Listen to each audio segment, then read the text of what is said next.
Welcome to Agoracom Small Cap TV Stock Picks Edition. This is George Tsiolis. I'm the founder of Agoracom, and with me, as always, today on January the 14th. Let me timestamp the episode.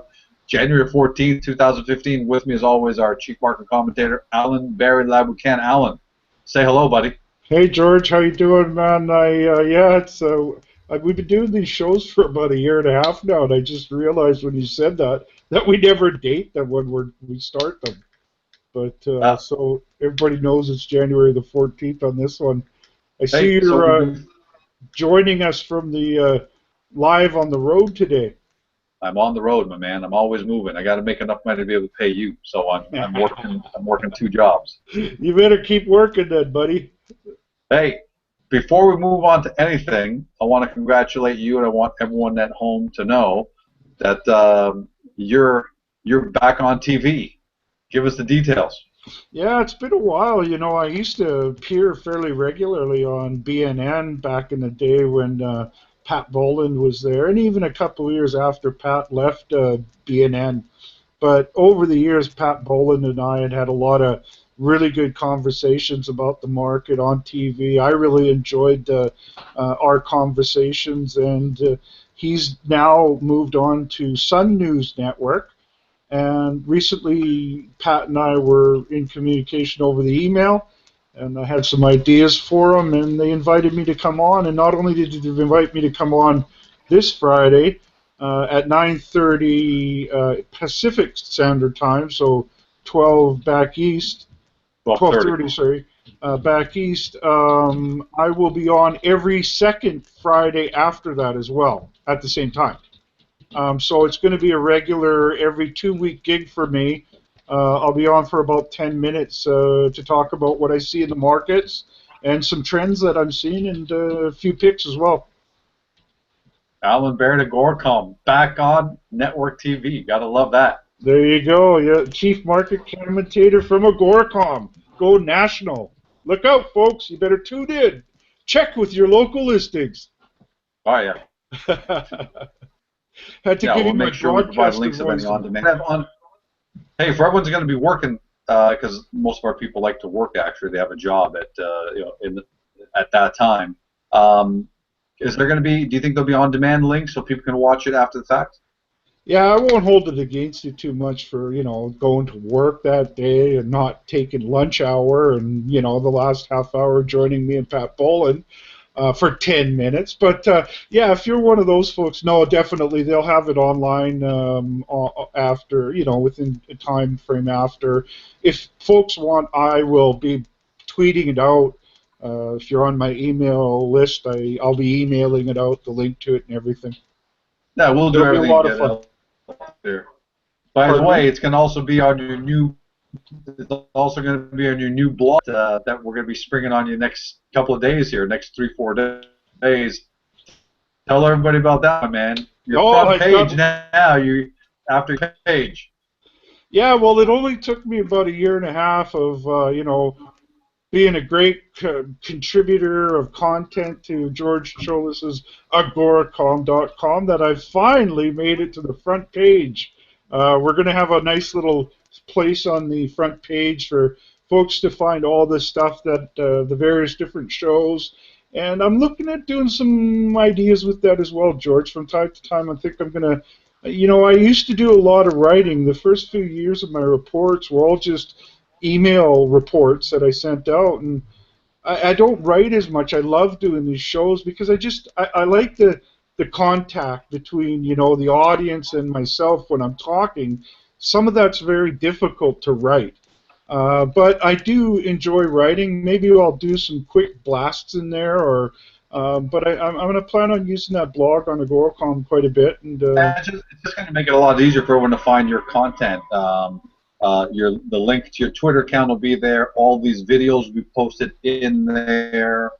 All that's going to be happening. So it's just now everyone who wants to make sure they're in constant contact with you, because not everyone's on Twitter, not everyone's necessarily. Oh, I know. But everyone's on the web at the end of the day, and you can send the front page of the Agoracom and your big beautiful face. Ha ha ha. is going to be right there on the front page, and they're going to know exactly what you do. It'll be attracting traffic Everything, like crazy. everything. The traffic will be coming in to see that handsome face like crazy. You sure you got enough servers and everything there to handle the volume? We've called Google. We've told them we need 30% of their phone. All right, so let's get going. Listen, we don't have a ton of stock. Hold on, George. There's one more announcement. We got threesome today. You and I are going to be at the Cambridge Conference, the Vancouver Resource Investment Conference 15. They're calling it VRIC 15. I love that handle, VRIC 15. It'll be this Sunday and Monday. I'm speaking on a diamond panel at 2 o'clock on Sunday. It's at the Canada Place. Just look it up somewhere. VRIC. It's at the Pan Pacific Hotel in the. It's back there again. I think it's back in the lobby again, right? I believe you're right. Yeah. I believe if it's not there, it's right beside it at the conference center. But I'm pretty sure no, it's not at the conference center. It's at the old location. Yeah. So it's back at the Pan Pacific Hotel in the. You can't miss it. Go to the lobby. You're going to find it. We're both going to be there. Walking the floor. What's the booth number?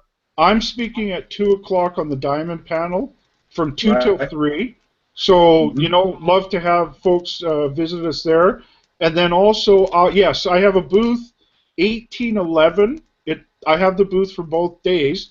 If anyone wants to come and find us, I'll have my cards around there. My cards have my cell phone. If someone can't find me, just give me a call on the cell phone, and I'll meet back around there. But George, you'll be able to find George at booth 1811 as well. So we're going to make it kind of our little meeting area. All right, so let's get on to the good stuff. Now, we don't have a ton of stock picks, but we've got quality over quantity. You are going to unveil in a few minutes something you said you never done before, which is your number one, what did you call it, your number one gold pick. Your number one greatest gold pick. I don't know what that means. I've had some pretty good ones. I think that greatest has to prove itself. I've had some pretty great ones. I rode Gold Eagle before it was even Gold Eagle from discovery to $1.1 billion takeover. I rode. I started focusing on El Cisco when they were like $1 stock. They ultimately were bought out for billions and now have a royalty company. So I've had some Hall of Famers, but one thing that I've never done over the years... Wait, hold on, but we don't want you to disclose it just yet. Okay. We just want to let people know that's coming up. Okay, so I won't say the name yet, but during my career, I've often been asked, what's your number one pick in gold? What's your number one pick in copper? What's your number one pick in this or that? And I generally don't have a number one pick. I try to make sure I try to make all my picks number one picks, if you get what I'm meaning. They all fall through the same screen.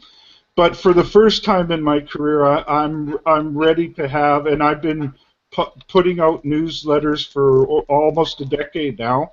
I'm ready to have my first ever number one gold pick. Okay, so we're going to get that in a second. First, let's start off with oil, because oil is the big story of the day. It's been tumbling. Now you're starting to get crazy stuff where people are saying oil could go to $25, and it might. I'm not sure.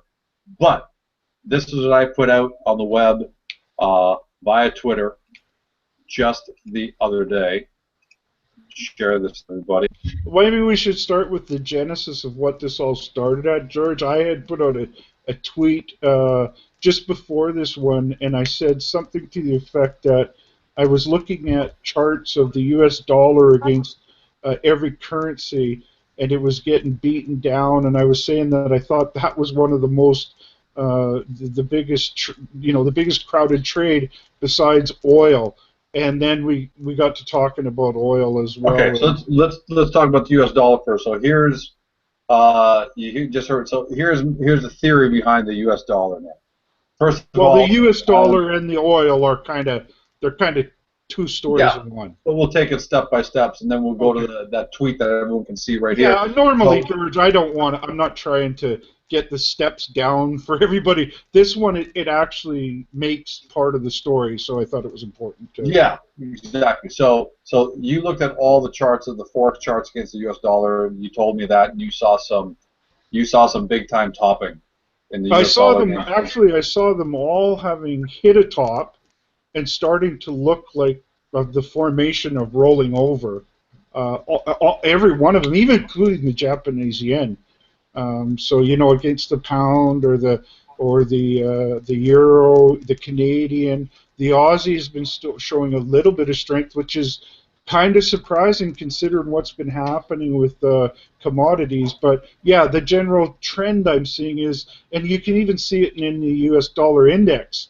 The U.S. dollar index looks to have topped out and is now started the rolling over, and I think that could gain some momentum. Right, and we're starting to see some canaries in the gold mine. So let me add to that by saying one of the things, there are a couple of canaries in the gold mine. What do I mean by that? A lot of people have been betting on the U.S. dollar because they believe the Fed is going to is going to hike interest rates later this year, which will strengthen the dollar. So people are getting ahead of that. You and I have been laughing out loud at that dumb hypothesis, even though the Fed itself says it's going to do it for years, and we laugh even harder lately. Actually, George, I'm ready to give them something to laugh at me even more about. No, I'll probably be right about that They've one been too. continuing to talk. You there, George? I think we've lost. Oh, What they we're starting to see. Hold on a second, George. George seems to be having a little bit. Can you hear me? You're coming in and out right now, George. George is in a hotel right now, so he's had to deal with some internet issues. Maybe I think that I can take over the audio end of this until George comes back. Because I was in the conversation, I know where we were going with this. And what I was about to say, George had mentioned that he and I have been both very skeptical about the likelihood of the Federal Reserve raising interest rates this year or anytime soon. George has his reasons. My basic reason are I have 18 trillion reasons, and that is the debt of the country that keeps on rising. And if they were to raise interest rates, that would only continue a more rapid growth in the debt. So I have 18 trillion reasons why I don't think. But when the Fed stopped their asset purchases in the fall, I thought that there would be a chance that they could restart that program again. And I'm starting to see some signs that might in fact happen. What I'm starting to see, for example, is the flattening of the yield curve. Hey, George, I see you again. I don't know if you can hear us. Can you hear me? I was just about to text you. Yeah, you came back now. I was just getting into George. Yeah, I can hear you. Well, okay, so let me. I can hear the whole time. Okay, George, let me finish that line of thought then. So what I was getting at was that I'm starting to see the flattening of the yield curve, and I think the flattening of the yield curve has a lot to do, or is the main reason that I think we could start to see some more asset repurchasing. Or no, sorry, not asset repurchasing, but another round of some kind of quantitative easing. Since November, they took $10 billion of buying out of the market. But what they have continued to do was recycle what they had purchased in the past. But that recycling now is unable. Oh, we may have. I think we lost George, but I still have the feed, so I'm still live, I guess.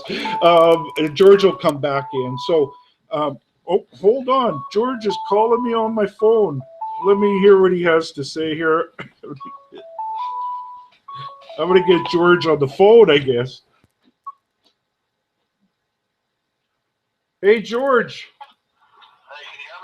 I can hear you, and I think our audience can, because I got you the phone right up against the microphone. Google, you can't hear me right now, right? Because Google ended the call, it said. Yeah, but I'm live. And now you just came back on. Google said it ended the call, so I'm just calling it because I don't know if it's still recording because it said it ended. Huh. No, I think it ended your transmission, but it kept mine live. No. We're both in the same Hangout, and I'm live on that Hangout. Sorry, folks. We're just trying to figure this out right now. But because George, but I'm the one recording. It doesn't matter, George, because I'm still live. I can see it in the corner of the screen. Yeah, I know it shows on your side, but because I'm recording, it killed the recording. You're not recording. It killed you being in the recording. You're not recording. They're recording. Trust me. It's live right now. We're live. Sorry about that, guys. So I'm not sure. Should we keep going like this, or should we maybe, or do you want where I get my hotspot and use that internet connection? Let's get the hotspot and come back in, George, and we'll just end up canning this one. If anyone's listening to it live, we're going to come back on this one, folks. So just rejoin us, and yeah, George, just go back into your YouTube when you later, and you can cancel this one out, and the other one will be the actual live one. So yeah, hook up your hotspot. So I'm going to use my. Yeah. All right. So I'm killing.